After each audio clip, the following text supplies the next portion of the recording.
Hey everybody, what's up? It's the Orange Helmet Guy here. Welcome back to the channel and welcome back to the vlog. Today I'm out here in the mountains on the dirt instead of on the pavement because today I'll be talking to you guys about this Factor Ostro Gravel.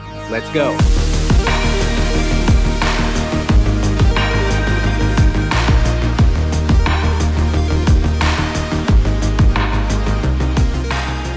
For those that are returning back to my channel, you may have seen my other video which I reviewed the road version of this bike, which is the Factor Ostro Vam. This is the gravel version that is a little bit beefier, has a little bit different of a geometry, and also has wider clearance for bigger gravel tires. As I did with the road version, I'll be breaking this video down into several parts as well. We'll be talking about how this bike feels on the road, of course, how it feels on the dirt, some of the general ride characteristics I notice, what are some things I like about the bike, and what are some things that I would change about the bike. I want to start this video with a huge caveat. I am in no way, shape, or form a gravel or dirt rider at all.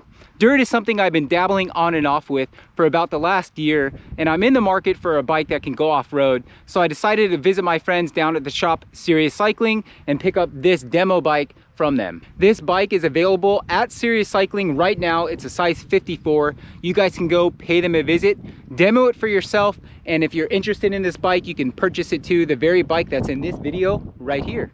All right, so let's really quickly get into the build of this bike. This Factor Ostro is equipped with SRAM red all the way around and also has a Quark power meter. It has a one-piece black ink bar stem combo and has black ink 35 tires with 40C gravel tires on board. This bike has a 44 tooth crankset in the front, and on the back on the website it says it's up to a 52 teeth rear cassette. I didn't actually count how many teeth are on this. I have Shimano XT trail pedals on this bike. I like the little bit wider platform. It's a little bit more forgiving, especially for new riders when you're getting off the bike and doing a lot of walking, a lot of start and stopping.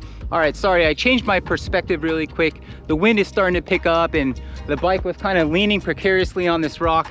So I brought it over here where it's a little bit more stable. Maybe I'm not, but the bike's more stable and that's all that matters. So how does this bike feel on the road? Well, this bike feels quite good on the road. It actually feels very similar to the road version, except for those tires. I think if this bike had road tires and you rode it back to back between the Ostro Vam and the Gravel Vam, you would definitely notice some difference, mostly in the geometry, but this thing rolls really nicely down the road. You could definitely tell it's an aero bike, and one of the best qualities of this bike is the power transfer.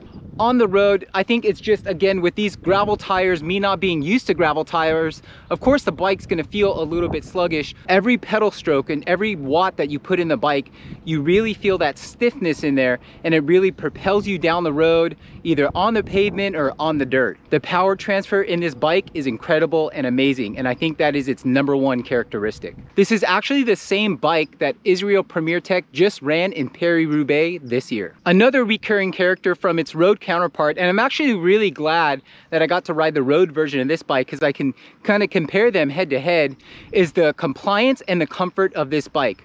Once again, this bike ceases to amaze me with its comfort and its compliance. It's very gentle when you want it to be, it's soft when you want it to be, but it's also firm and stiff exactly when you need it. So if you're the type of rider that only wants one bike to do it all, which I have a lot of friends that do, and you're in between a gravel bike and a road bike, you could absolutely get this bike and have 2 sets of tires, a set of gravel tires and a set of road tires, and I guarantee you won't be disappointed. All right, enough of the road. That's kind of like the easy stuff. Let's get into how this bike feels out on the dirt. I think this gravel bike is amazing. It's great. But I think more of how you feel on the gravel has a lot to do with your entire bike setup, and more specifically the tire choice that you have. These being 40C tires, I think is okay for fire roads. Anything a little bit more than that, or when you start to get into the deep sand, I do think, for me personally, I would like to increase the tire width a little bit. Whatever the largest I can fit on this, if I know I'm gonna be on dirt all day, that's what I would put on this bike. For me personally, being a roadie, coming to the dirt, I found the bumps and all the little rocks somewhat uncomfortable, and this frame is extremely stiff and rigid. Personally, I think I'm more of a full squish mountain bike type of person. One thing that I played around quite a bit with, and I've been riding this bike for a few weeks now, is the tire pressure. I started about 45 PSI and I weigh somewhere just north of about 155 pounds right now. And I started with 45 PSI front and back, and slowly over the last few weeks I've been lowering and lowering and lowering, and I think I found the sweet spot for this setup is about 30 PSI in the front and 33 to 35 in the back. That's where I really think this bike comes alive. I can get enough traction where I need to, and it's just soft enough where my teeth aren't rattling all day.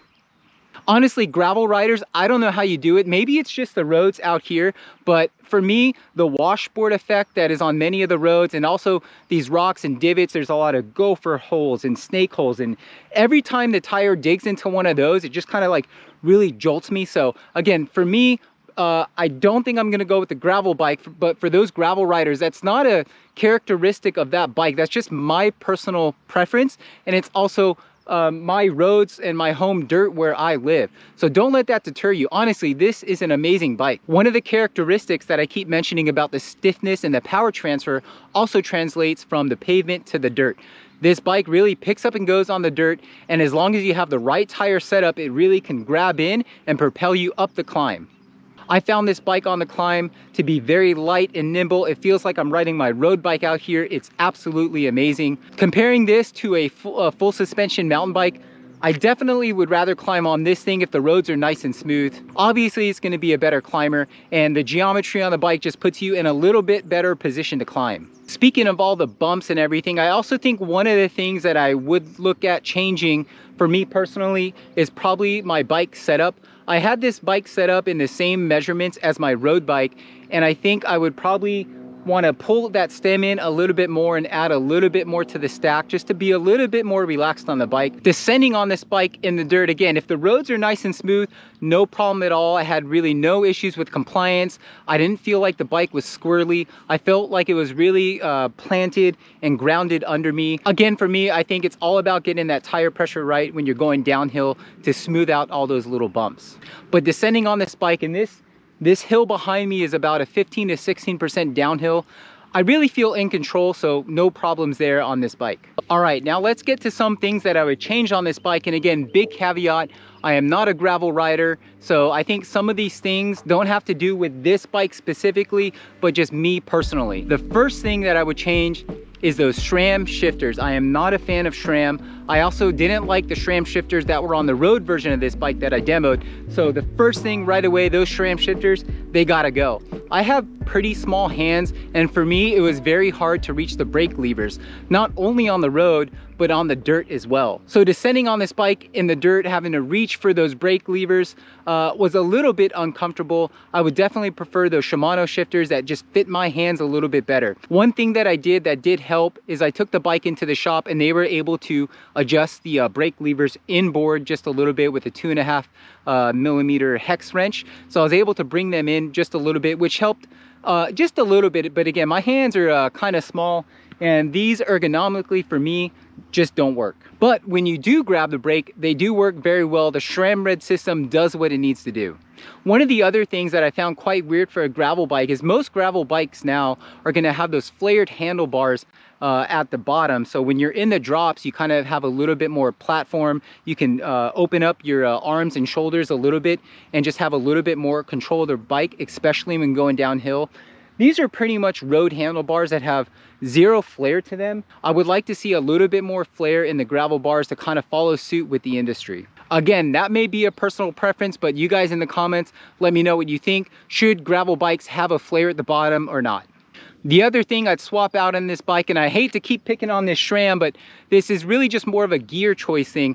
I didn't find that there was enough gearing for me. Up these climbs to 16 to sometimes even to 20%, I want a little bit more gear in the back, or I want a little smaller ring in the front. Again, this is a 44 in the front, and it says it can fit up to a 52 in the back. This doesn't look like a 52 to me. It looks more like a 43 or something around there. So maybe I would put like a 34 in the front, and then maybe keep the cassette in the back just so I have enough gear for the road. One thing that I would mention about the Factor bike specifically is actually the seat post. I like the D-shaped seat post for all the aero benefits and the compliance and all of that.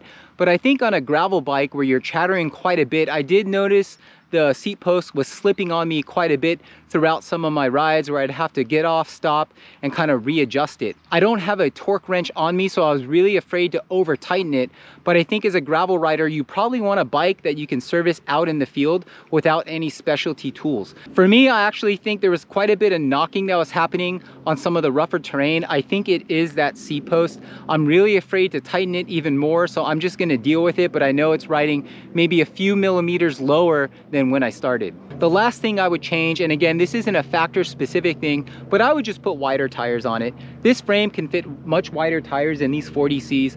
I would swap them out to almost as big as they would go and try to really lower that tire pressure, just again for maximum comfort for me. So who do I think this type of bike is for? Well, it's definitely a fast bike on the road and on the dirt, but maybe for those that have a little bit more smooth terrain, a little bit more fire road. There's definitely some smooth single track around here, but most of it right now, especially from the rain, is all kind of like pucked up a little bit. So for me, it's just not that comfortable to ride around here. I also think this bike, as I mentioned, would be great for those people that only want one bike to kind of do it all. You can have a set of road wheels and a set of gravel wheels and really do anything with this bike. This bike with the right setup can also go from road to the dirt in one ride. You can connect all the pavement and the dirt in one single ride. So if you live in an area that maybe doesn't have a ton of dirt, but has some pavement, and you have some pavement that you can get to the next dirt trail, something like this is just for you. Personally, for me, I think I'm going to be in the market for a full suspension mountain bike, which may be coming to the channel soon.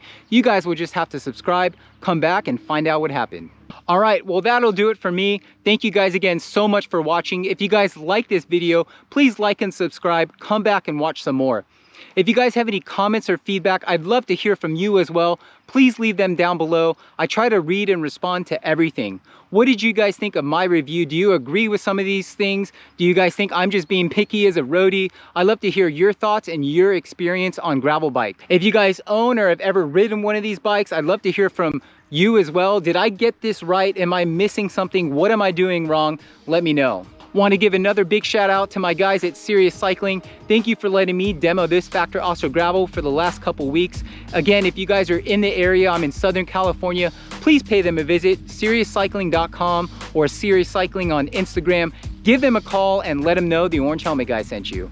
All right, so the sun is going down. I better get home. You guys know what time it is.